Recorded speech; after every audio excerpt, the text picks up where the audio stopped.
Hi, everyone. Welcome back to the Freelance Method, brought to you by Internet Training Products. This is Vince and the Jobs team. Wanted to welcome you back, and actually not just welcome you back, but congratulate you. It's the fifth day. If you've listened to this, you have made it through hopefully all 5 days.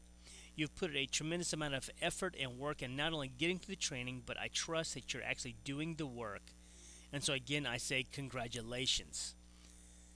I'd like to go ahead and jump right into it today. It's not a very long class today, just probably a couple of videos. However, it's very important.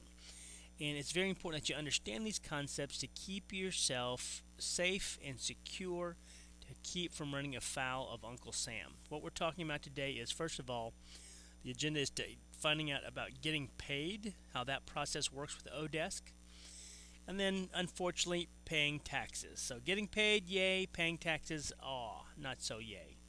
And then we have a few other miscellaneous topics we have to go through just to make sure that you are up to speed and are prepared to go out into the big wide world and make lots and lots of money freelancing. The first thing is getting paid, and actually this applies to both getting paid and taxes. And some of you have already spent time on Odesk. Some of you may have even gotten hired on, have their first job lined up, which is great. I commend you for that.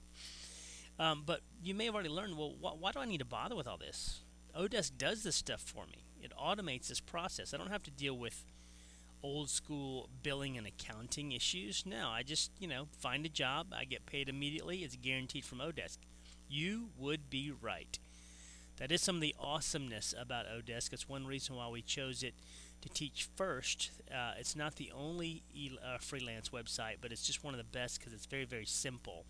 They provide great tools. But there are good reasons to understand just the implications of how you get paid and how you pay your taxes. But we agree. I don't want you to spend. You see, I agree. It says right here, I agree. That must mean I agree. I don't want you to spend a ton of time poring over spreadsheets or going in through QuickBooks and checking things out. You don't make money doing that. You may save some money, but you don't make any money. And your time is better spent out there trying to get jobs and doing the work. However, that being said, I do believe a little effort up front goes a long, long way, especially around tax time or if you get audited. If you set it up right, it's a simple process of just keeping things up. It's a maintenance issue versus a huge project issue that takes you away from actually working on a project that makes you money. Plus, the other thing is this is interesting, but it's true. It's right here. I know a lot of you started just to make a couple $100 a week extra, and that's great. I mean, that can help you tremendously, especially in this economy. But you'd be surprised. I'm one of them. I have a partner who's one of them, and I've talked to other people how they started freelancing as a part-time money, part-time everything job, but how it quickly grew into a business that actually paid them more than their full-time job. So if you started off right, it'll be easier to scale up than it will be to have to go back and kind of do a triage or try to do a forensic analysis to get you up to speed on where you should be on your taxes and your income. So it's just easier to start it off right and go that way instead of trying to recreate it once you're in flight. Okay, the first thing is getting paid. Yep, I see an error. Here we go. I'm going to fix the error right here on the fly. I apologize for that, and that's just the way it goes sometimes, but it's better to go ahead and see the problem and deal with it, as I said on the last class. Okay, there we go. Getting paid is you have to fill in a W-9. In order to get paid from Odesk, you have to fill in a W-9. What is a W-9? Some of you guys are not familiar with it. Well, you are familiar with a W-2. What W-2 is a government document that goes to the IRS, which is for employees, and it deals with getting paid and with taxes and withholding. W-9 is a similar form, but just for freelancers. It's a contract workers tax withholding form. And so the cool thing is Odesk makes this a heck of a lot easier because the way it would work in the past is if you were a contractor and you had 10 different employers or projects or jobs, you should get, in fact, 10 different W-9s, and you have to reconcile at the end of the year when it's tax time. Well, Odesk makes your life a heck of a lot easier by consolidating that entire process so you get one W-9 at the end of the year in time to pay your taxes, and it's just a lot less paperwork, overhead, and headache. So let me show you real quick. I can fly through this. There we go. Let me start off here at home, because this is the place you're used to seeing is your home screen. Well, I haven't ever highlighted this search box here. We're all familiar with search boxes, but it is actually pretty cool in Odesk. You can search for a lot of the topics I talked about. You may not be able to navigate back to. You search for it and you'll find it quickly. So I want to go and look at W9. Put a hyphen in there. Not in jobs, but in the help. Okay. So the first one is legal, W-9 forms and taxes. You click on it, and it gives you definitions, it talks you through, but ultimately what it does is it shows you how. And here, I'll show you real quick. Step 1 is you click here.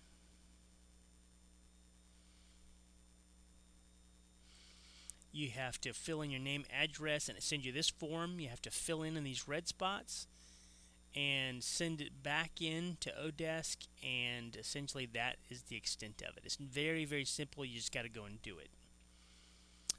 So once you do that, then you can get paid, and the way you get paid is this. You have to kind of be a Monday morning quarterback. Is in the morning on Monday, you will get an email from Odesk, and it'll ask you to review all your work hours and your work history and your jobs for the previous week. Now, if you're like me, what you'll probably do is glance at it, kind of get a feel for if it's right, and just okay it. And therefore, that's what you get paid.